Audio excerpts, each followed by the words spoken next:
This episode is brought to you by H1M. New horror. Subscribe now. Don't listen alone. Welcome to Haunted Grove, the podcast that drags you into the darkest corners of the supernatural. Each episode delivers chilling short stories of vengeful spirits, haunted places, and things that should not exist. These are true encounters with the unknown, told to unsettle, disturb, and stay with you. Are you ready to face your fears? Then step into the grove and let the horror begin. My name is Elias. When I was 17, my foster father, the last in a long, weary line, told me I had too much darkness in me and that he couldn't have it in his house anymore. It was a cold night in November, and he gave me an hour to pack a bag. My caseworker had tried to fight it, but I'd been in trouble again, and this time it stuck. I walked away with $300 of state money and no plan. I spent 2 nights sleeping in the heated stairwell of a parking garage downtown. On the third night, a security guard found me and told me to move on.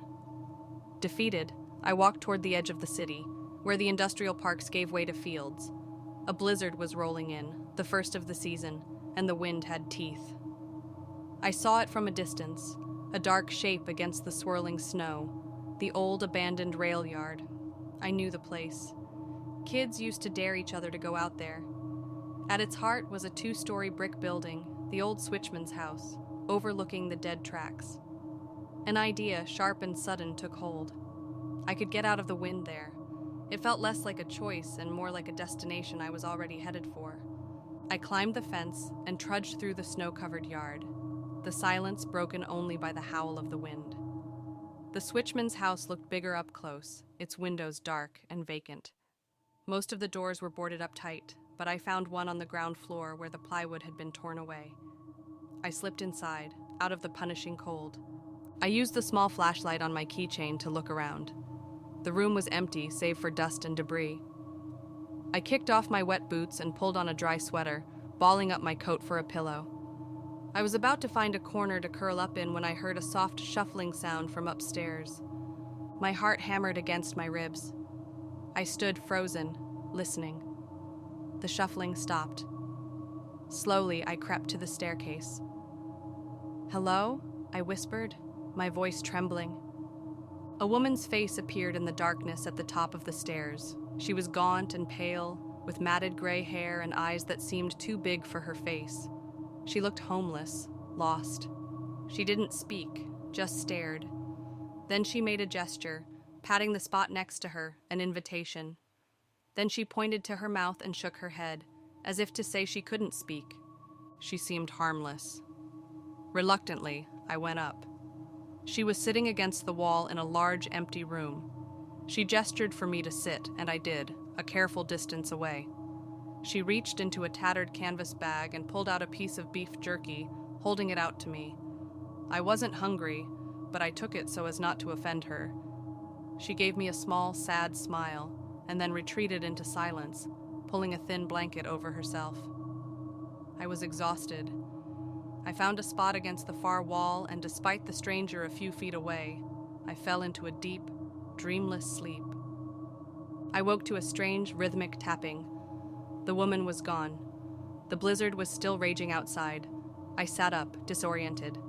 The tapping was coming from the floorboards near the center of the room. I crawled over and saw that several of them had been pried loose. I lifted one. Below was not a crawl space, but the beginning of a narrow, brick-lined utility tunnel. That's where the sound was coming from. Driven by a reckless curiosity I'll never understand, I dropped into the tunnel. It was cold and tight, and it smelled of rust and damp earth. I followed the tapping sound for about 50 yards until the tunnel opened into the base of the old signal tower that stood next to the house.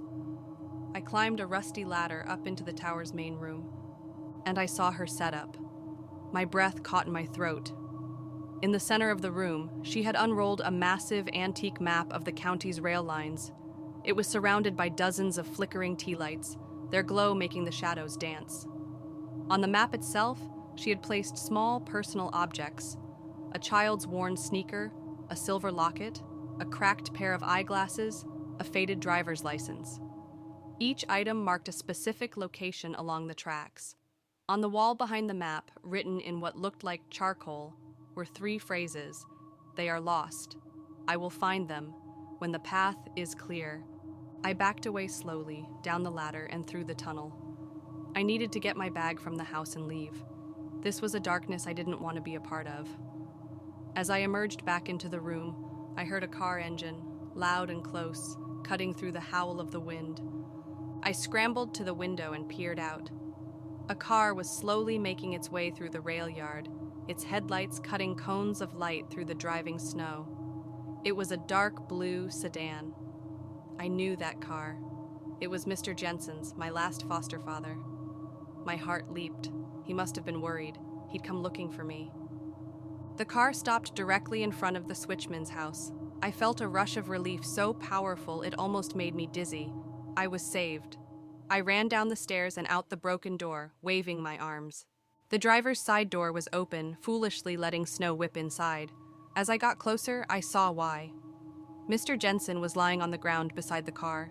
His coat was dark with something that wasn't melting snow. His throat had been cut. A wave of nausea and terror washed over me. I started to back away, but the passenger door of the car swung open. The woman from upstairs stood there. She was holding a heavy, rusted railroad spike in one hand. She looked at me, and her expression was no longer vacant or lost. It was sharp, intelligent, and possessive. "Get in," she said. Her voice was clear and steady, with no trace of an accent. "He can't help you now. The path is clear." My mind went white with panic. I did what she said. I slid into the driver's seat. She got in beside me, the railroad spike resting on her lap. The interior of the car smelled of blood. "Drive," she commanded. "East, toward the viaduct." My hands were shaking so hard I could barely grip the wheel. My foot trembled on the gas pedal. As we pulled away, my headlights washed over Mr. Jensen's body, and I let out a choked sob. "Don't worry," the woman said calmly. "He's not lost anymore. I found him." We drove through the storm. She didn't speak again. The only sound was the rhythmic thump of the wipers and my own ragged breathing. We were approaching a crossing where the active freight line cut across the old service road. In the distance, I saw a light and heard the blare of a train horn. An icy calm settled over me. I knew what I had to do. As we reached the crossing, the warning lights flashing red, I slammed the brakes, then shoved the gear shift into reverse and floored it again, killing the engine. The car lurched backward and stalled directly on the tracks. The woman screamed in fury, realizing what I'd done. She lunged at me with the spike, but I was already scrambling out the driver's side door, falling into the snow. The train horn was a deafening roar. I didn't look back as the locomotive hit the car with a cataclysmic shriek of tearing metal. That all happened 4 years ago. After the crash, I told the police a story about a carjacking, a story they mostly believed. They found the woman's body in the wreckage. She was Jane Doe, a transient with no record. Mr. Jensen's murder was pinned on an unknown assailant. Here's the part I left out. Here's the darkness my foster father saw in me. Since I was a child, I've had episodes, blackouts. Times when I feel a pull, a deep, resonant need to gather things. Lost people. I don't remember much from those times, just fragments, like waking up with mud under my fingernails or finding a stranger's locket in my pocket. I'd been reading about that family who vanished on the highway years ago. I'd been drawn to the area. I don't know if I was just exploring the place where they were last seen, or if I was there for a different reason. I understand now. The woman in the switchman's house, she was like me, a gatherer. She felt what I was. She drew me there, to that yard full of lost things. I don't know if she meant to make me her partner or her next acquisition. But in the end, it doesn't matter. It's a lonely thing to be a collector of lost souls. And sometimes there's only room for one. And that's where we leave you for this journey into the unknown on Haunted Grove. Thank you for daring to listen to tonight's chilling tales. If these stories have lingered with you, please consider following us on Spotify or wherever you listen to podcasts, and leave a rating or review. It truly helps more sleepless souls find their way to the Grove. Join us again in 2 weeks for another descent into the darkness. Until then, keep the lights on and stay safe.